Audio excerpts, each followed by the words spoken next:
J'ai interviewé Max Berton, 18 ans et déjà champion de France d'escalade de difficulté en 2025, mais aussi deuxième au championnat du monde de difficulté à Bali, pour savoir quel est son secret pour performer à haut niveau et aussi quels sont ses conseils pour progresser en escalade. Donc si vous cherchez à progresser en escalade et que vous voulez savoir comment font ces athlètes pour atteindre le plus haut niveau mondial, vous êtes au bon endroit et on commence tout de suite avec la première question.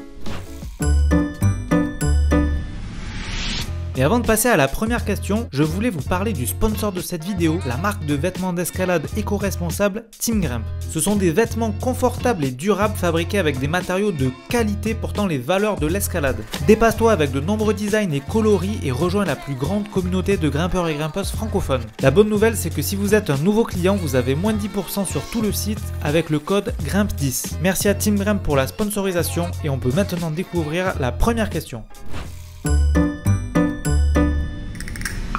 À quoi ressemble une semaine type pour toi? Alors une semaine type, donc déjà il faut savoir que je suis quelqu'un qui sort pas, je suis quelqu'un d'assez sérieux dans ce que je fais. Donc une semaine type ça va être je me lève, je déjeune, je mange, je finis par une séance d'entraînement, je dors et puis voilà, ainsi de suite. Et ça tous les jours?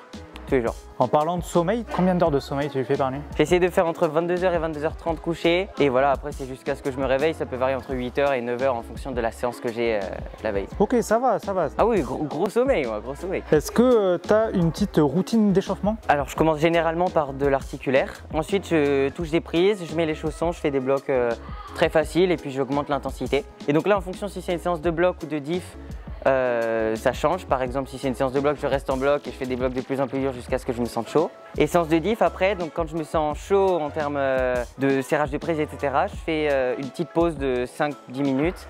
Une voie de chauffe, donc entre 8A et 8B. Après 40 minutes de repos et après j'y vais. Lourd. Et la voie un peu hardcore à chaque fois dans lesquelles tu vas, si tu es en prépa ou autre, ça va jusqu'à quel niveau à peu près ce que vous faites? C'est compliqué à dire, ça dépend beaucoup des murs, etc. Là par exemple ce mur, les intensités étaient beaucoup plus élevées que les côtes qui sont affichées. Donc faut pas trop se baser là-dessus, mais par exemple quand je suis à Innsbruck, les voies qui cognent, c'est 9A, 9A+. Très solide. Et le but là, c'est d'essayer d'aller le plus loin dessus en faisant à chaque fois un seul essai? Ouais, c'est ça. On privilégie beaucoup le qualitatif. Donc un run, un à vue ou un flash en fonction de la difficulté. Tu nous expliques la différence entre flash et à vue pour ceux qui ne connaissent pas?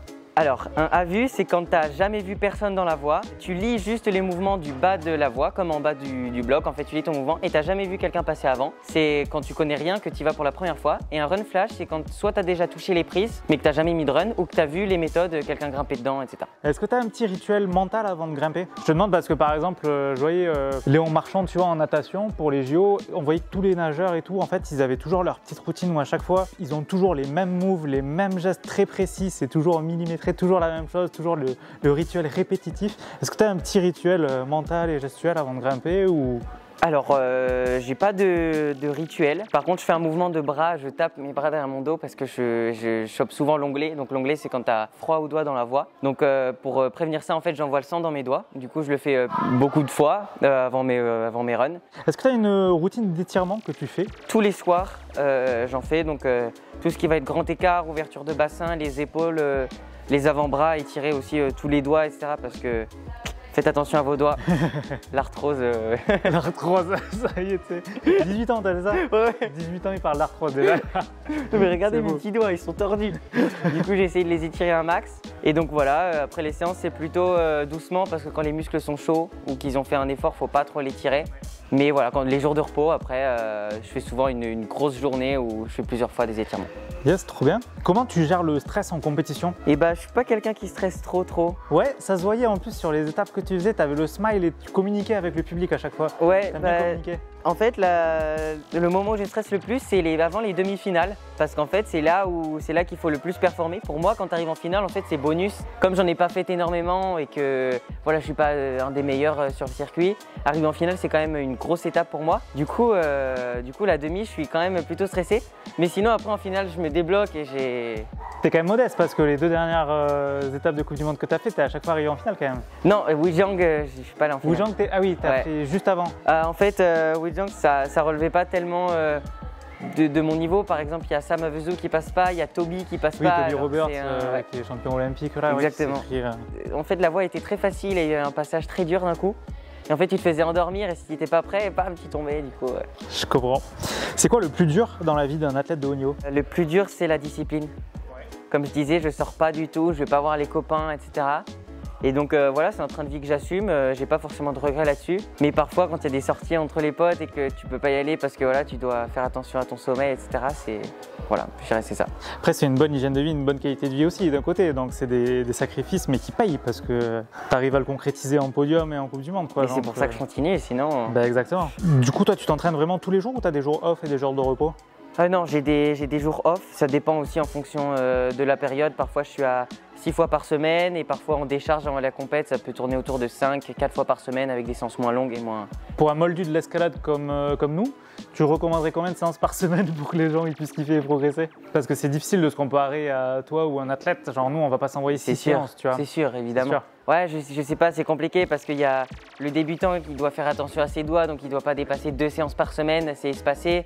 Et puis tu as le sérieux qui peut faire jusqu'à 4 séances par semaine, donc voilà, c'est assez vague, mais je pense que c'est plutôt sur la discipline qu'il faut se concentrer. Ouais. Est-ce que tu as une préparation mentale particulière que tu fais avec Stéphano, ton père, qui est aussi ton coach, ou pas Non, pas du tout. C'est pas quelque chose qu'on a encore mis en place. Après, je sais que c'est quelque chose sur lequel je peux progresser et c'est en discussion pour voilà, prendre un coach mental. Ouais, c'est toujours… il y a l'entraînement physique et puis il y a l'entraînement mental qui compte quand même énormément. Est-ce que tu fais un autre sport à côté de l'escalade? Rien du tout. Rien du tout? Que de l'escalade? Que de l'escalade. Ça c'est beau ça, ouais. C'est beau, c'est beau. Quel est d'ailleurs ton plus beau souvenir en escalade? Bah, je pense que c'est ma première finale à Briançon l'année dernière. Entre le public français qui poussait derrière et puis la première finale, c'est sacré. Et puis au pied du podium, comme ça, je finis avec un peu la rage, tu vois, de monter sur ce podium et c'est ça mon… Petit souvenir marquant. Ouais. Magnifique. Et du coup, quel est ton prochain objectif maintenant par rapport à ça? J'ai pas envie d'aller viser trop loin parce que j'ai pas envie d'être déçu ni rien. Puis la performance, ça peut varier, c'est ça qui est terrible dans le sport. Mais voilà, déjà, je vise d'abord une finale, puis un podium, puis une victoire. En fait, c'est round par round, je me fixe pas de réel objectif, ouais. Mais l'objectif suprême, c'est quand même d'aller aux Jeux Olympiques de Los Angeles. Ouais. C'est un gros objectif et c'est tout ce que je te souhaite. De toute façon, pour l'instant, tu mets toute la discipline et la rigueur en place pour, donc il n'y a pas de raison que ça se concrétise pas. Ouais. À quoi ça ressemble maintenant un repas de famille où il y a 3 champions de France? 3 champions de France? Bah oui, entre toi, ta sœur et Adri. Ah ça oui. fait 3 champions de France à un même repas, tu vois. Bah, les discussions, elles sont forcément axées sur l'escalade, etc. Mais ça change pas d'un repas normal, ouais. Quand tu es en mode compétition et hors compétition, tu as les mêmes types de journées ou ça varie beaucoup? En compète, on évite quand même tous les efforts qui peuvent être évités. Être trop longtemps sur le téléphone, etc. Ça prend beaucoup de jus. Donc voilà, on se repose un max, on dort bien. Mais voilà, on essaye de tout optimiser pour perdre le moins d'énergie. Donc moins de réseaux sociaux, mais plus de Clash Royale? Ah, c'est ça. Non, Clash Royale, on évite. Ça fatigue, Clash Royale. Ça fatigue aussi. Partie un petit peu hygiène de vie. Est-ce que tu bois beaucoup d'eau par jour ou pas? Ah ouais, j'essaie, ouais. Je fais très gaffe parce qu'il y a des journées où je bois pas du tout, enfin très peu. Et du coup, aux entraînements, j'essaye de glou, un max. Quelle est ton alimentation genre au quotidien? Est-ce que tu as des phases où tu as, je sais pas, genre des prises de masse, ensuite des sèches, comme tu pourrais avoir en musculation? Ou est-ce que tu manges un certain type d'aliment en particulier parce que ça va te donner de l'énergie? Est-ce que tu blindes en protéines ou pas trop, tu vois? Quel type d'alimentation tu as? Donc moi, je fais pas de bulking, je fais pas de prise de masse. Je fais que des sèches 1 mois et demi avant les compétitions pour pouvoir stabiliser un poids avant la compétition et pas donc perdre trop d'énergie. Donc voilà, ça va dépendre surtout de la période. Quand je suis en perte de poids, j'essaye d'avoir une alimentation un peu irréprochable. Avoine le matin, yaourt pour les protéines, fruits pour les vitamines. Donc pour éviter le plus de carences possible parce que forcément on diminue les portions, on diminue les sucres, etc. Donc ouais, c'est beaucoup basé sur voilà, protéines, vitamines, brocoli un max, des œufs, tout ça, ouais. Il y a des aliments que tu essayes d'éviter, que tu manges jamais? Alors, je suis un très grand fan de Nutella. Ouais, ok. Donc quand je suis en perte de poids, malheureusement, il faut dire adieu au Nutella. Mais... Ok. Donc ouais, c'est un peu horrible. un peu ton péché mignon quoi. Ouais, ouais. Non, sinon des aliments que j'essaie d'éviter, je pense qu'on peut tout manger, mais en fait ça dépend beaucoup de la portion que tu prends. Ouais, de la quantité. Ouais, de la quantité. Et de l'activité que tu fais à côté sûr. aussi, bien évidemment. Trop bien. Est-ce que tu me parlais du Nutella là, qui est un peu ton péché mignon. Est-ce que tu as des petits vices du type alcool, cigarette, quelque chose ou pas du tout? Bah, comme je le disais, je suis quand même assez discipliné. Donc voilà, dodo à 22 h, donc forcément, si je fais ces sacrifices, je ne vais pas tous les cramer en fait en vice, comme tu dis. Donc pas de cigarette, pas d'alcool, rien. C'est très bien. Ouais. Très bien, très bien. Est-ce que tu aurais un conseil pour quelqu'un qui stagne? Tu sais, on parle souvent des plateaux en escalade où tu commences à être bloqué. Qu'est-ce que tu donnerais comme conseil à quelqu'un pour progresser en escalade? Déjà, je pars dans l'optique que faire des tractions et trop forcer sur la prépa physique, ça va pas forcément t'aider. Il faut plus travailler sa technique, donc grimper plus. Ouais, après, je me suis jamais vraiment posé la question. Moi, je suis vraiment un peu en mode... C'est très intéressant parce qu'il y avait quelqu'un aussi qui avait posé la question justement, est-ce que c'est plus important de développer sa technique ou sa force pour progresser en escalade? Il faut d'abord travailler la technique, c'est le plus dur à travailler. Du coup, ça en revient un peu à cette question aussi. Est-ce que savoir faire beaucoup de traction, être le boss dans le game et t'en faire 50 d'affilée, c'est quelque chose d'utile ou pas en escalade? Alors, je fais pas de traction à un bras et je dois faire 10 tractions max. C'est vrai? Ouais. 10 tractions max, toi? Ouais. Donc, mais tu récupères. Pas de corps. Mais tu récupères archi vite, non, par contre? Parce que quand tu délayes, envoies et tout, t'économises bien ton énergie. Ouais, après, on travaille beaucoup sur le cardio, mais du coup, c'est pas quelque chose qui est réellement compatible en fait avec les tractions. Donc en fait, tout ce qui est traction, suspension, etc., j'y touche pas. Moi, c'est escalade 100%.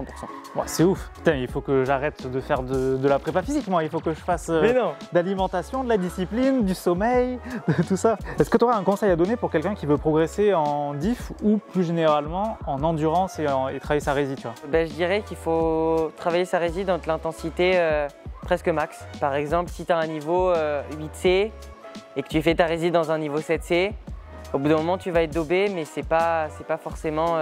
Déjà, l'effort va être beaucoup trop long, beaucoup plus long que ce que tu pourrais faire. Donc ouais, je dirais de rester dans du plus intense. Et voilà. Donc dans du plus intense, mais quitte à tomber, à réessayer de faire un ou deux moves, retomber, faire un move, et c'est jusqu'à l'échec, tu vois, que tu travailles. Exactement, et après tu peux baisser la cotation en fonction, et puis finir peut-être, je sais pas, dans le 8A, c'est-à-dire faire 8C, 8B et 8A, et tu arrives, tu finis éclaté, c'est bon. En décroissant. Tu fais du renforcement musculaire spécifique ou pas? Tu m'as dit non. Non, rien. C'est beau. C'est beau. Donc ça veut dire que toutes les boards qu'on peut voir partout, toi, pas besoin. Ah non, moi je les regarde même pas. Ah ouais. Ah non. Même pas pour t'échauffer les doigts au début, rien? Non, bah comme je le disais, je le fais sur le mur. Donc je me mets sur un spray wall, je tiens des réglettes et puis ça me fait mon échauffe. Ouais, donc de la grimpe à fond, quoi. 100%. Tu veux progresser en escalade, tu grimpes. Tu grimpes, exactement. Comment tu fais pour gérer ton effort en voie? Dans mes lectures, j'essaye de trouver les points clés de la voie, donc c'est-à-dire les sections plus faciles où je vais pouvoir mettre du rythme, les sections de temporisation où je vais pouvoir me reposer, et les sections dures où là, il faudra envoyer et du coup pas perdre de temps et avancer. Comment ne plus avoir peur de tomber? Ça t'arrive parfois toi d'avoir peur de tomber encore ou pas trop? Non, pas réellement. J'ai peur quand c'est des murs hauts où il n'y a pas grand chose autour. Par exemple, il y a la reproduction du mur olympique à Karma, à Fontainebleau. Et du coup, quand tu grimpes, déjà, il bouge en haut. Du coup, t'es pas très serein. Et puis, t'as rien autour, c'est le vide, t'es haut, ça fait assez peur. Mais sinon, non, j'ai pas trop de problème là-dessus. Mais du coup, pour progresser là-dessus, à mon avis, il n'y a pas d'autre moyen que de chuter. Je pense que petit à petit, hein, tu prends ton temps. On apprend par l'échec. Hein. Exactement. Que ce soit dans le domaine du sport, dans le domaine professionnel, des entreprises, de tout, on apprend beaucoup par l'échec. Hein. En soi, quand on fait du vélo, au début on tombe, on se relève, on apprend, on continue. C'est sûr. Donc ouais, il faut faire des chutes, il faut tomber, il faut monter. Ça va pas être agréable au début, mais courage. S'il y a quelqu'un qui vient te voir aujourd'hui et qui veut débuter l'escalade, quel conseil tu lui donnerais? Il n'a jamais fait de séance, il n'a jamais touché une prise de sa vie. C'est quoi le number one conseil que tu lui donnes? L'échauffement. Les blessures chez les débutants, c'est quelque chose de très récurrent. Donc il faut d'abord commencer avec un échauffement complet parce qu'il y a une étude qui a été faite et en fait il y a beaucoup de grimpeurs qui se font des blessures même dans le 5 parce que leurs poulies, leurs doigts, ils sont pas du tout habitués. Donc d'abord un échauffement et puis voilà, prendre le temps, pas faire le débile, à vouloir impressionner, à aller dans les blocs durs, vraiment prendre le temps de s'échauffer, c'est le plus important.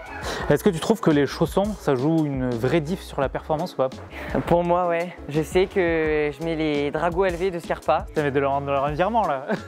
Scarpa, petit placement de produit là. Non, il n'y a que eux où je me sens réellement bien et je me sens... Ouais, ils sont bien à ton pied. Ouais, c'est les seuls, ouais. Mais tu les recommanderais pas forcément pour tout le monde, je suppose. C'est chacun qui doit essayer. Ah, bah, déjà, le prix déjà fait que c'est beaucoup trop cher pour quelqu'un qui fait peu d'escalade. Et puis il y a aussi la forme du pied. C'est pas parce que quelqu'un va en mettre. Par exemple, Adam Ondra, il met des La Sportiva. La Sportiva, ouais. Et moi, par exemple, je sais que j'ai horreur de cette forme de pointe et ses contrepointes, ses talons, etc. Donc voilà, je reste chez Drago Sherpa. Du coup, voilà, faut essayer, trouver les chaussures à son pied, comme on dit. Exactement. Ouais. Comment développer plus rapidement et plus facilement sa technique? Je pense qu'il n'y a aucun autre moyen que grimper.